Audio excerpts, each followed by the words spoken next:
할렐루야. 이제 가을입니다. 아침 저녁으로 제법 쌀쌀한 바람이 들어옵니다. 저도 창문을 열고 잤더니 체온이 좀 떨어져서 아침에 춥더라고요. 그래서 가을 옷을 제가 잠바를 이렇게 입고 있었더니 집사람이 더워 죽겠는데 왜 이렇게 그냥 밤새도록 제가 기온이 떨어졌어요. 아무튼 감사를 드리고요. 오늘 이 말씀 중심에서 언행불일치, 언행불일치라는 제목으로 하나님 말씀 전하겠습니다. 오늘 본문에 나오는 이 베드로는 우리가 잘 아는 예수님의 수제자고 예수님으로부터 사랑을 듬뿍 받고 심지어는 이 베드로의 고백 위에 교회를 세우겠다고 한 예수님이 너무나 사랑하고 또 예수님이 아꼈던 제자입니다. 그럼에도 불구하고 믿음의 사람들에게는 그렇게 인기가 많은 것 같지는 않습니다. 저도 연초가 되면 올해 누구처럼 살겠다 하고 성경의 인물을 한 사람씩 이렇게 돼서 이렇게 자기의 1년 동안의 삶을 계획하면서 결단해봐라 그러면 전부 다 여호수아, 모세 뭐 이런 거 나오는데 베드로는 잘 안 나와요. 베드로는 상당히 인지도가 사실 높은 사람이거든요. 수제자 중에도 예수님이 가장 아꼈던 제자거든요. 그러면 한 명쯤은 나와야 되거든요. 베드로처럼 살겠다. 그런데 이 베드로는 우리 성도들이 그렇게 인기가 있는 것 같지는 않습니다. 대신에 신약에서 쌍벽을 이루는 사람 사도 바울은 모두가 닮고 싶어 하죠. 사도 바울 같은 사람은 한 두세 명, 많으면 4~5명까지 올 한해는 내가 사도 바울 같은 그런 삶을 살겠다 그러면서 사도 바울 같은 삶을 동경을 합니다. 그러나 베드로처럼 살겠다라는 사람은 찾아보기가 힘든 것 같습니다. 왜 그래요? 우리가 잘 알듯이 베드로는 성경에서 실수와 실패를 참 많이 경험한 사람입니다. 그리고 무엇보다 베드로는 언행 불일치의 사람이기 때문입니다. 우리가 보통 닮고 싶은 사람 보면 그 사람과 내 인생을 투영해서 나도 이런 사람을 닮고 싶다. 이런 길을 걸어야 되겠다. 그렇게 말하는데 사실 이 베드로는 언행 불일치의 사람입니다. 그는 하나님 앞에 예수님 앞에 호언장담하고 지키지 못한 약속이 얼마나 많습니다. 특별히 마태복음 26장에 보면 주님이 제자들에게 그렇게 얘기합니다. 이제 너희들이 다 나를 버리고 나를 다 버리고 도망가겠다 라고 말하니까 베드로가 뭐라고 그럽니까? 호언장담하죠. 근데 말하는 것도 참 기분 나쁘게 말해요. 나는 절대 주를 버리지 않겠습니다. 이렇게 말하면 좋은데 저 사람들은 다 주를 버릴지라도 나는 절대로 주님을 버리지 않겠습니다 라고 호언장담하고는 불과 얼마 못 가서 3번이나 부인합니다. 나는 모릅니다. 그러면서 나중에 어떻게 하지? 3번째는 주님을 저주합니다. 뭐 이런 사람을 닮고 싶지 않은 건 당연하겠죠. 그러나 시간이 흐르면서 저는 내가 또 우리 성도들이 사도 바울보다는 베드로에 더 가깝지 않은가 그런 생각을 한번 해보게 됐습니다. 저 자신을 보면서 내가 사도 바울을 닮고 싶어 하지만 사실은 나의 원래의 모습은 베드로에 더 가깝지 않은가, 베드로에 더 가깝다라고 결론을 내리게 되었습니다. 사실 한국교회와 한국교회 성도들은 언제부턴가 언행 불일치의 늪에 빠져버리게 됐습니다. 언젠가 제가 상담을 하는데 어머니가 왔어요. 제가 운영하는 상담실에 와서 상담을 하고 우리 아이가 이상해졌다는 거예요. 아이가 이상해졌다. 예전에는 굉장히 다이나믹하고 활달하고 밥 먹을 때도 조금도 쉬지 않고 말을 떠들어대고 그래서 우리 집에 뭔가 활력을 주는 그런 에너지였는데 어느 날 이 아이가 말수가 작아지고 또 뭐라고 말하면 냉랭하게 말하고 냉정해졌다는 거예요. 이게 무슨 일이 있는 건 아닌가. 또 사춘기도 어느 정도 지났는데 그래서 상담을 요청해 왔어요. 그 아이를 데리고 제가 여러 가지 검사를 하고 이야기를 하던 중에 그 친구가 이제 그런 얘기를 합니다. 예전의 성격은 이랬다고 그러는데 왜 갑자기 말수도 적어지고 어떻게 네 엄마가 생각하기에도 굉장히 냉정해졌다, 냉랭해졌다. 왜 그러냐? 라고 말했더니 선생님이 그렇게 조언을 해줬다는 거예요. 어느 날 막 학급에서 무슨 일이 있으면 제가 하겠습니다. 다 나서기 좋아하고 다 챙겨나고 뭐 하면은 숙제를 만약에 한 페이지 내주면 그거 갖고 안 되니까 5페이지 냈어요. 막 그러면서 열정적이었던 아이였는데 반대로 이 약속들이 잘 지켜지지 않으니까 이 아이가 학교에서 약간 왕따 비슷한 걸 당하게 되는 것 같아요. 그러니까 선생님이 나름대로 안타까워서 내린 처방이 뭐냐면 너 약속 많이 하지 마라. 너 나서지 마. 나대지 마라. 뭐 하자고 그러면 그냥 가만히 있어. 아이들 하라는 대로 따라해라. 그렇게 처방을 내린 거예요. 그러니까 이 아이가 그 말에 상처를 받고는 이제 굉장히 소극적으로 변한 거예요. 그래서 뭔가를 하고 싶은데요. 체육대회를 하는데 예전에는 이 아이가 다 나서서 막 응원도 하고 했는데 이제는 스톱 버튼을 누른 거예요. 이제는. 그러다 보니까 냉랭해지고 싸늘해지게 된 거죠. 여러분 간단합니다. 약속을 잘 지키려면 약속을 안 하면 됩니다. 약속을 안 하면 지킬 일도 없기 때문에 약속 어길 일도 없다는 거죠. 그러다 보니까 이 아이도 살아도 사는 것이 아닌 냉정하고 싸늘한 아이로 변했던 거죠. 그래서 제가 그렇게 물었어요. 너 그렇게 살아서 좋냐? 이렇게 물었어요. 그랬더니 자기도 사는 게 사는 것 같지 않대요. 제발 내가 막 이렇게 해도 사람들이 그걸 좀 이해해 줬으면 좋겠다. 그렇게 이야기를 하더라고요.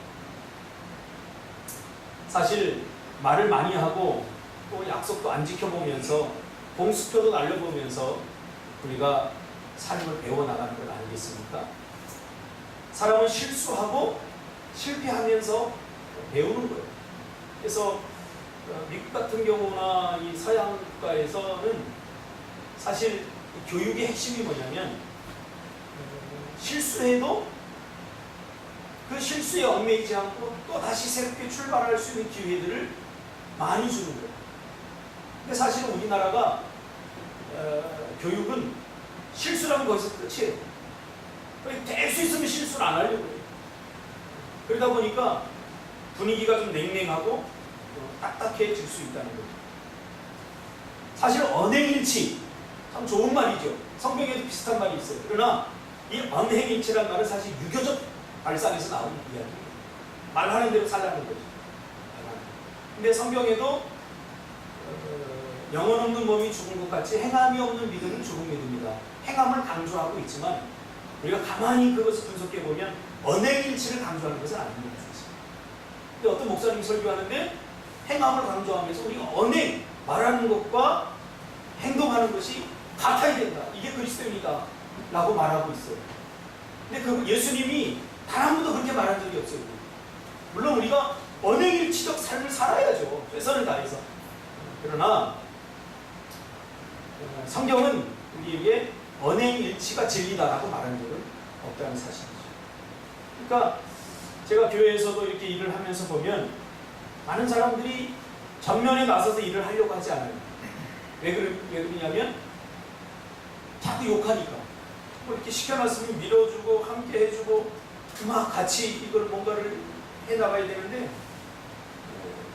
그렇지 않고 일부에서 막 욕을 하고 왜 저희는 저렇게 하냐 왜 저건 이렇게 하냐 그러면서 막 하니까 욕먹지 않으려고 사실은 일도 잘 하지 않는 것을 제가 많이 발견했어요. 제가 부교육자에 있을 때도 그 여전도 회장을 시키면 부목사님 저 안 할래요.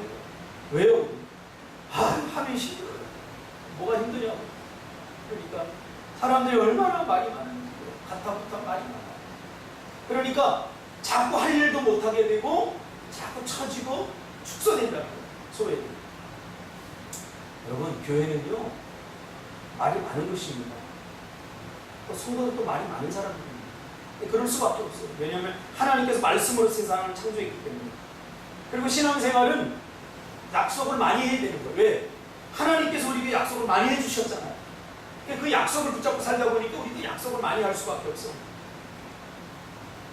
그러나 사람들이 그 약속을 지키지 않는 것에 대해서 퍼니시먼트를 당하고 또 비난을 하니까 이제 어떻게 해요? 그것을 해결하는 방법으로 아예 약속을 하지 않게 되는 거예요. 이것은 굉장히 사단이 기뻐하는 권리입니다.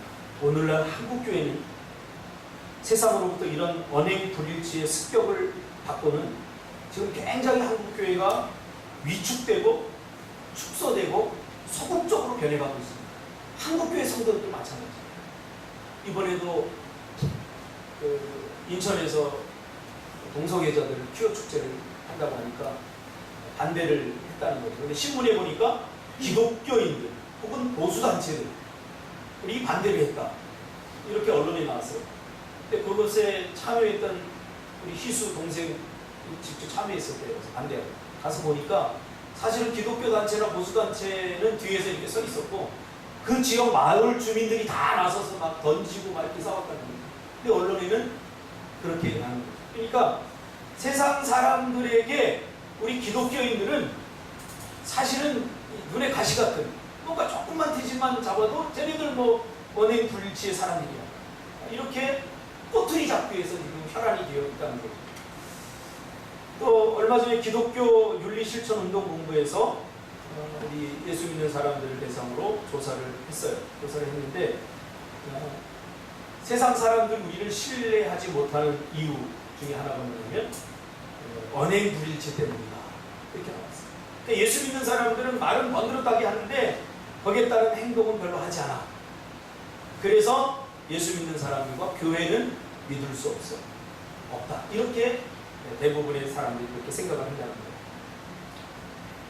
그러니까 우리도 그런 생각, 의식들을 좀 하고 있죠. 그래서 언제부턴가 우리가 해야 될 말을 하지 못하고 약속해야 될 거 하지 못하고 계속 축소되고 소극적으로 변해가는 한국교회와 한국교회 성도들을 보게 됩니다.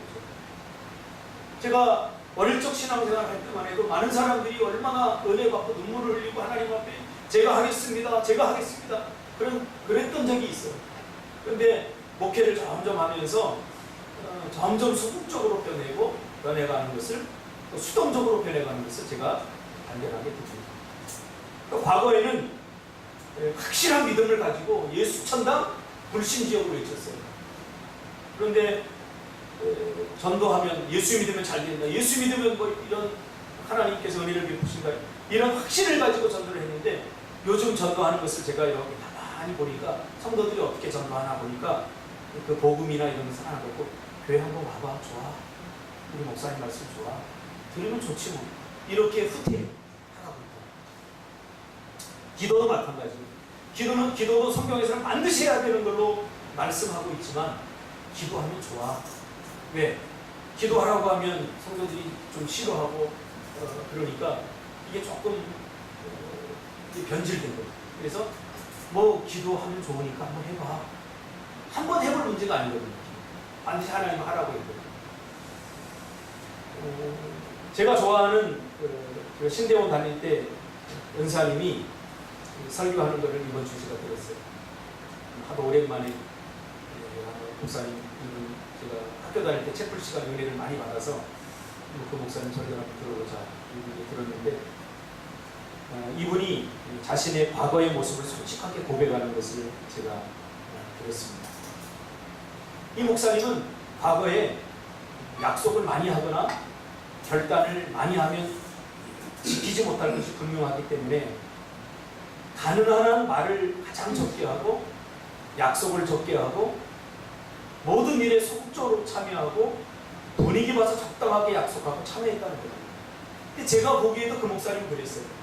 그 목사님 볼 때 그 교수님은 참 설교를 잘 하시는데 뭔가 베일에 쌓여 있어. 뭔가 학생들이 다가가기에는 다른 교수님들하고 굉장히 친밀한 이분은 굉장히 뭐 거리감도 있고 가까이 할 수 없었어요.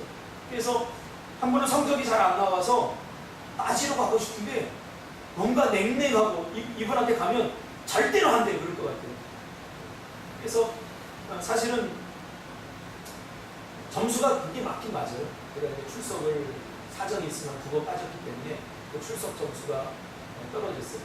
그래서 그 점수가 맞는데 그러나 그 점수를 제가 맞지 못하면, 조금 더 맞지 못하면 제 졸업에 문제가 생기기 때문에 한번 호소만 해보겠다. 다른 정이 많게 보이고 이런 목사님들을 찾아가면 해줄 것 같으니까 제가 스스로 찾아가서 양해를 구하는데, 이 목사님은 망설이다가 제가 갔어요. 찾아가서 이야기했더니 사정 이야기를 잘했어요. 제가 어린이집도 가고 촬영회의도 해야 되고 출퇴근도 하고 그러다 보니까 좀 늦어져서 참석을 못했습니다. 그냥 2번 정도 됩니다. 어떻게 좀 안 되겠습니까? 그러니까 이분이 아니나 다를까 약속은 약속이다. 그러니 약속대로 해야 된다. 전도사 때부터 약속을 지키지 않으면 나중에 목사들은 약속을 절대 못 지킨다. 그러니까 힘들더라도 다시 재시험을 봐라. 할렐루야. 그래서 제가 졸업고사 때 재시험을 한 번 더 본 기억이 있습니다. 그래서 제 생각에는 별로 이렇게 이분은 그냥 교수님 이 정도로 생각했지 좀 냉랭했거든요. 그런데 이분이 며칠 전에 하는 설교를 들으니까 그러더라고요. 그렇게 해서 자기는 소극적으로 하나님께 은혜를, 설교 시간에 막 은혜를 받아도 결단을 하거나 하나님 내가 피아노 사놓겠습니다, 하나님 내가 40일 철회하겠습니다, 이렇게 안 했다는 거예요. 예, 못 지킬까. 지키지 못하면 나 40일 철회하겠습니다 하고 했다가 지키지 못하면 성도들이나 또 목사님들한테 신뢰를 잃어버릴까봐 하지 않는 거예요. 그러니까 시간이 흐르면서 자기는 언행일치의 사람이 됐다는 거예요. 언행일치. 교회에서 저 목사님은 약속을 잘 안 해서 그렇지 약속하면 반드시 지키는 분이야. 이렇게 언행일치의 사람이 됐다는 거예요. 그것을 자부심으로 느끼고 살았다는 거예요. 그런데 이제 은퇴를 얼마 앞두지 않았어요. 그래서 자신의 삶을 돌아보니까 자신의 삶이 너무 빈궁하더라는 거예요. 열매가 별로 없더라는 거예요. 열매가.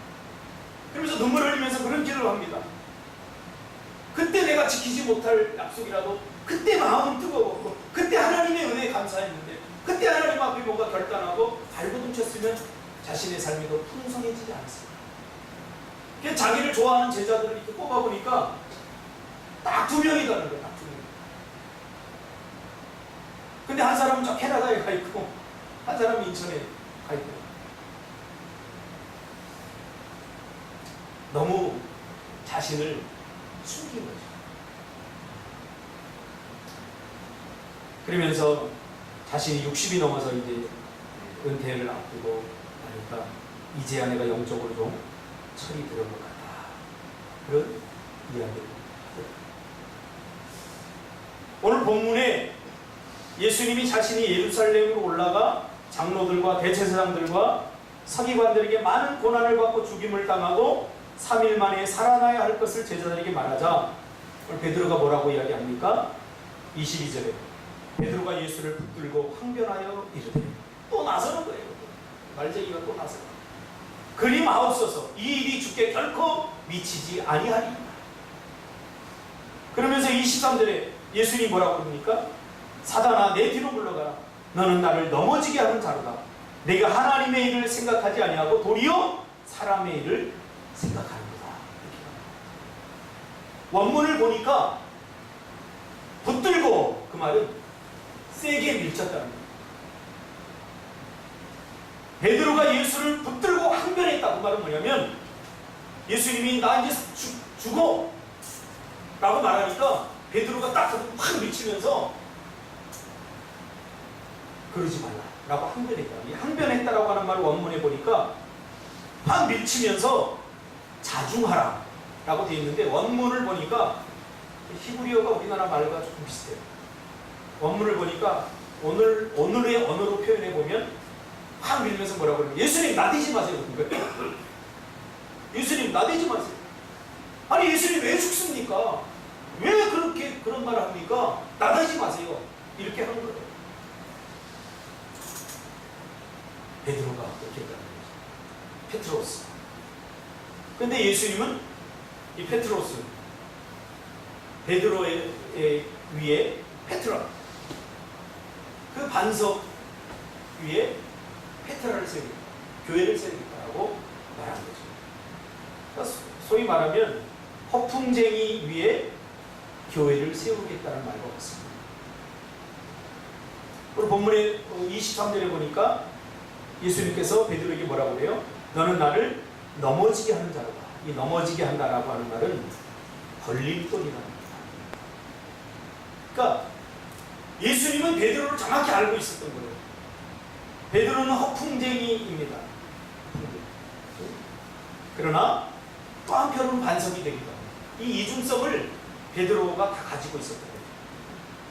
걸려 넘어지게 하는 걸림돌이 되기도 하지만 베드로 안에는 또 반석과 같은 믿음도 있었다. 이 두 가지가 베드로 안에 공존하고 있다는 거죠. 반석이면서 동시에 걸림돌. 이게 베드로의 자화상입니다. 그러면서 이것은 저와 여러분의 자화상이기도 합니다. 우리가 오늘 본문에서 말하는 것처럼 하나님의 일을 생각할 때 우리는 반석입니다. 반석같이 쓰임받게 되는 거죠. 그러나 사람의 일을 먼저 생각하면 우리는 걸림돌이 될 수 있다. 그것을 말해주고 있어요. 그러면서 베드로를 통해서 하나님은 우리에게 너희는 반석이면서 동시에 걸림돌이다. 이 될 수 있다라고 말해주는 거죠. 인터넷 상담 사이트에 어느 여자가 나 이혼할 겁니다 라고 올렸어요.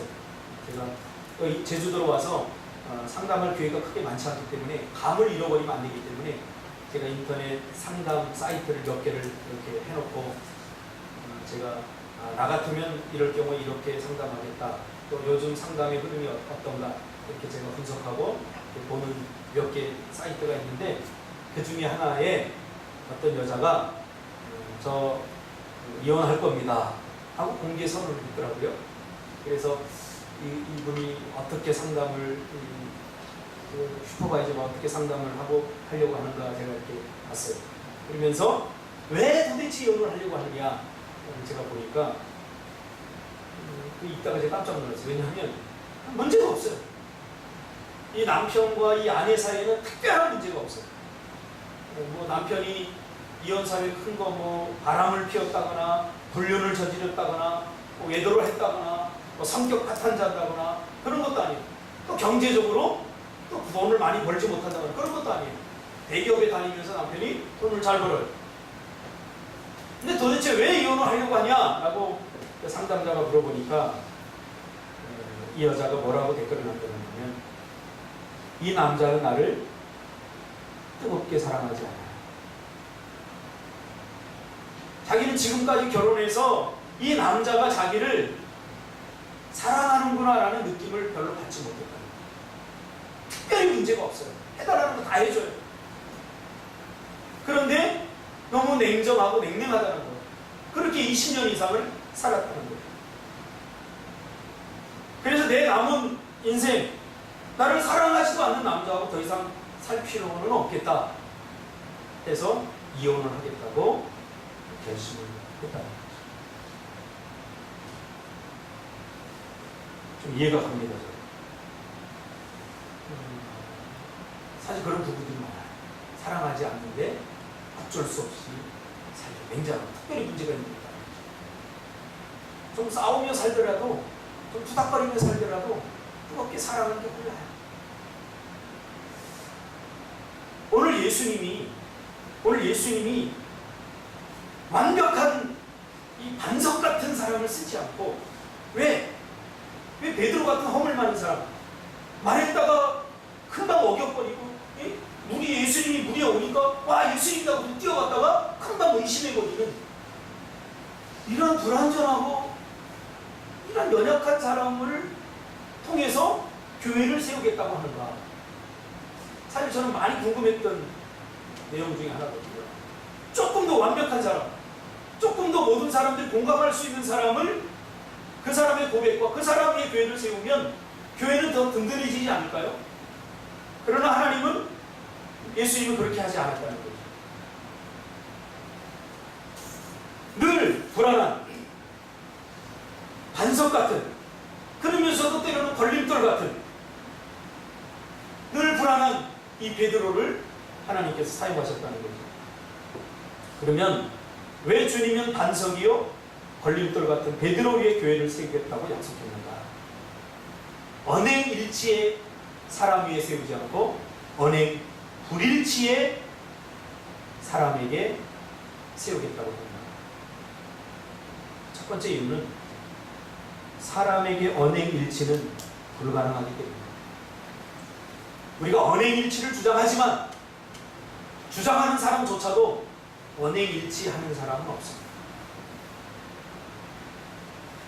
하나님은 지금까지 우리 사람에게 완벽함을 요구한 적이 단 한 번도 없습니다. 언행일치하라고 요구한 적이 단 한 번도 없습니다. 대신 하나님이 우리에게 요구하는 것은 온전함을 요구하는 거죠. 언행일치하기 위해서 최선을 다하여 몸부림치는 그 상태, 그거를 요구하는 거지 그 결과까지 완벽해지라고 요구한 것은 아니라는 사실입니다. 그럼 언행일치를 요구하는 게 누구냐? 사탄입니다. 완벽함을 요구하는 것은 사람에게 완벽함을 요구하는 것은 사탄입니다. 그리고 세상이죠. 그러다 보니까 사람들은 그것을 의식하다 보니까 소극적이고 냉랭하게 되는 거죠. 수동적이 되는 거죠. 저는 우리 자식들을 키워보면서 그것을 확실히 느낍니다. 오늘도 우리 셋째 예원이가 제가 아끼는 차 따르는 컵을 깨버렸어요. 그리고 당당하게 와서는 엄마 깼어. 깬 사람 같지 않아요. 엄마 나 실수했어. 깼어. 그러니까 엄마가 아이고 깰 수도 있지 다치지 않았냐? 이렇게 해요. 내가 가만히 객관적으로 보면 예원이한테 우리 집사는 굉장히 후합니다. 만약에 똑같은 상황에서 우리 예다이가 그렇게 했다. 야 조심해야지. 그래서 그 둘을 가만히 보면 예다이가 훨씬 실수를 많이 안 해요. 그러나 자신감도 없고 뭔가 소극적이고 뭔가를 하려고 하면 우리 예원이는 직불도 몰라요. 아무도 모르면서 하고 싶으면 나 해야지 그래요. 그럼 우리 예담이는 생각하고 또 생각하고 또 생각하고 또 생각하다 결국 안 해요. 실수를 안 해요.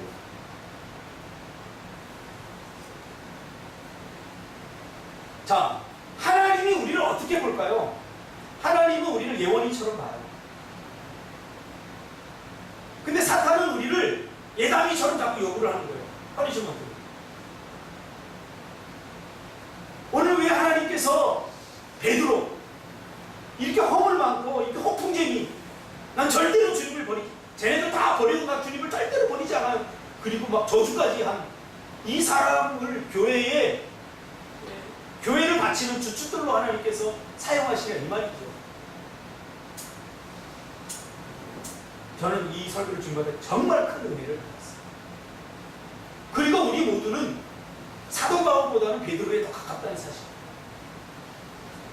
주님은 다 하셔요. 비록 실수하고 실패하더라도 내가 기회를 다시 주겠다는 거예요. 주님이 보시는 것은 베드로의 진심, 베드로의 마음을 봤어요. 베드로가 이 사람들은 다 주님을 버릴지라도 나는 주님을 버리지 않겠습니다라고 말한 것은 거짓이 아니에요. 진실이에요. 그 순간만큼 베드로는 그 마음을, 주님은 베드로의 그 순수하고 순진하고 열정 있는 마음을 알았다는 거죠. 제가 요즘 좀 서운한 게 있어요. 고등학교 때 우리 준석 집사가 한참 은혜 받고 그럴 때 목사님 교회 내가 나중에 지어드리겠습니다. 막 큰 소리 떵떵 치더니 요즘은 안 하더라고요. 약간 가론 유다화가 되어가는 것 같아요. 이제 뭔가 철이 들었다는 거죠. 이게 철이 들었다고 말하기는 좀 그렇고 뭔가 좀 수동적이고, 예전에는 인도 선교 가서 꿈이 있는 교회에 지금 안수 집사 김바다 집사가 자기는 11조를 제대로 못 내고 11조 낼 때는 막 손이 떨린다 그러니까 준석 집사가 막 비난했어요. 왜 어떻게 11조를 안 내냐? 그때 학생이었기 때문에 기껏 용돈 받아봐야 10만 원에서 만 원 하는 게 어렵지 않아요. 근데 그때 김바다 입사는 사업을 했거든요. 수천만 원, 수억을 버는 사업을 했거든요. 근데 거기서 1,000만 원에서 100만 원은 쉽지 않잖아요. 요즘도 주석 집사가 좀 했으면 좋겠어요. 교회를 좀 지어주세요. 진심으로 한 거죠, 그때. 네. 예수님은 이 베드로의 이 순전하고 순수하고 철없는, 그러나 정말 진심에서 우러나온 마음, 그것을 아는 거예요. 자, 이게 굉장히 중요해요. 그래서 예수님이 뭐라고 하는 줄 아세요? 장차라는 말을 썼어요. 장차 내 위에 교회를 세우겠다. 내 고백 위에 교회를 세우겠다. 지금은 아니라는 거예요. 네가 가지고 있는 그 순전하고 나를 향한, 그래서 너 자신도 몰라서 막 실언을 하고 막 헛분쟁이처럼 약속을 제대로 지키고 그러지 못하지만 네 인생이 거기서 끝날 인생은 아니라는 것을 예수님이 아는 거죠. 하나님이 쓰시는 사람은 어떤 사람이냐? 가룟 유다처럼 철저하게 분석하고 계획하고 내가 성공하지 못할 것 같으면 안 하고 이런 사람 절대 쓰지 않아. 가룟 유다 같이가 되는 거예요. 그럼 누구를 쓰냐? 이 베드로 같은 사람, 이 순전한 사람. 난 절대로 쟤네들 다 버리고 난 절대 안 버리겠습니다. 그리고 돌아서서 며칠 안 가서 주님을 부인할지라도 베드로의 이 중심, 이 순전한 마음을 예수님이 아신 거죠. 근데 장차라는 말을 썼던 거예요.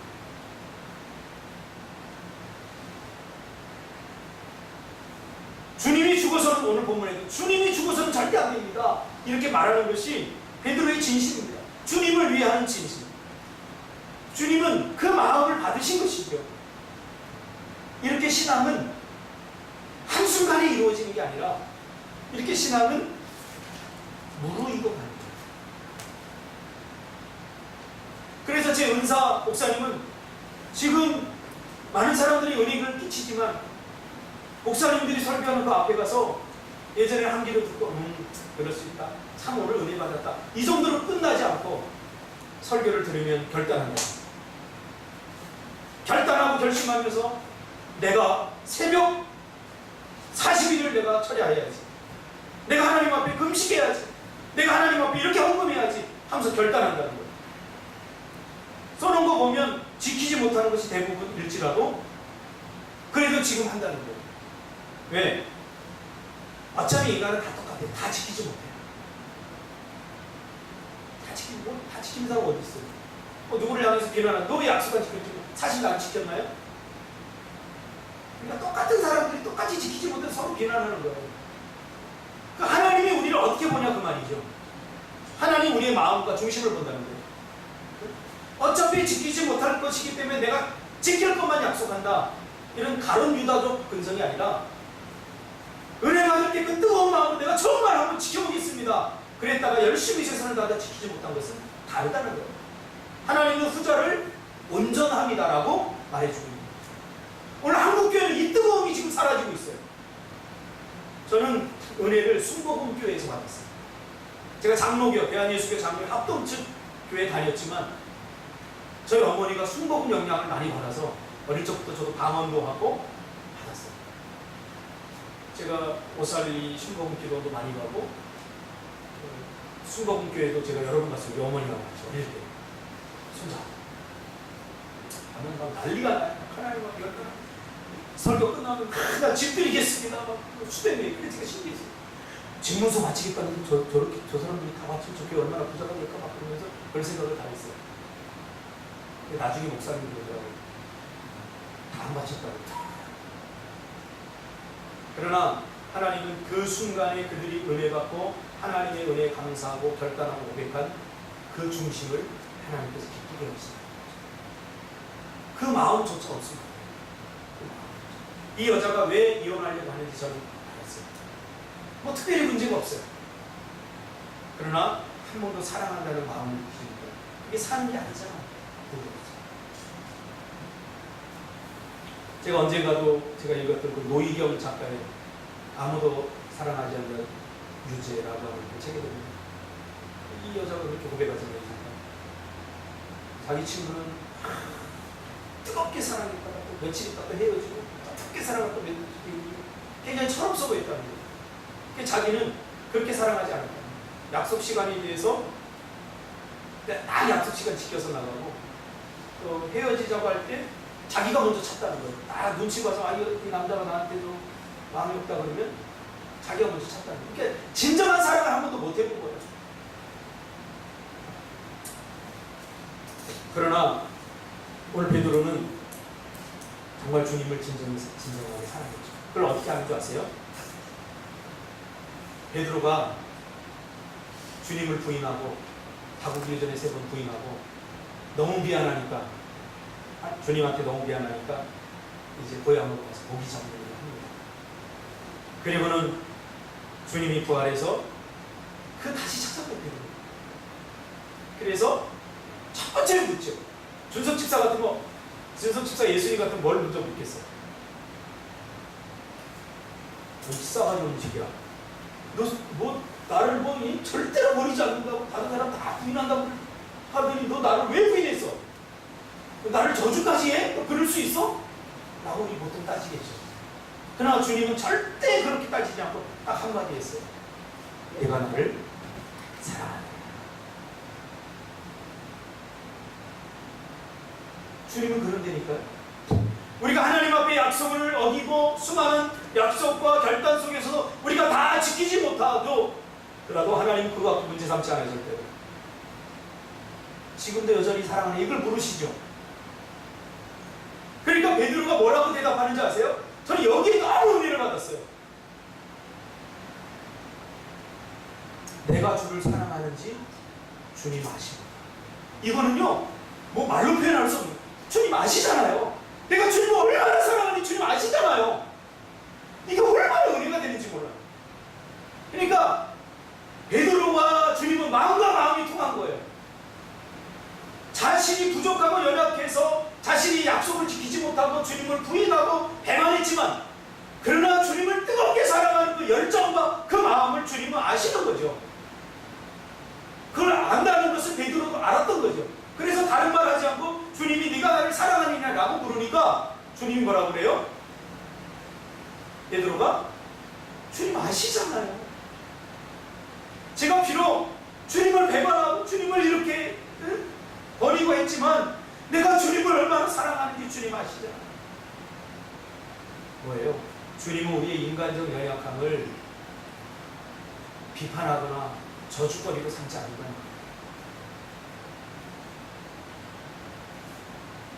그래서 오늘 우리는 지키지 못할 것 같은 약속 아예 하지 않는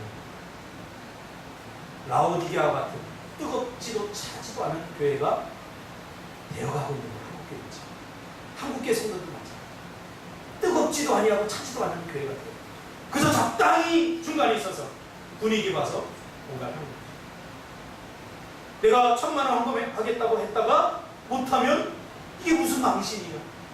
무슨 신뢰를 잃는 거야. 내가 너무 은혜가 됐을 때 내가 이거 해야 되겠다. 내가 기도해야 되겠다. 근데 또 새벽기도 못 나가면 또 이게 무슨 망신이야. 그러니까 아예 지키지도 못할 약속 하지도 않게 되는 거죠. 이게 오늘 한국교회가 처한 영적인 일입니다. 우리 교회 성도뿐만 아니라 제가 만나보는 다른 게 모든 성도들은 다 비슷하고 목사님들 다 비슷해요. 다 냉랭해요.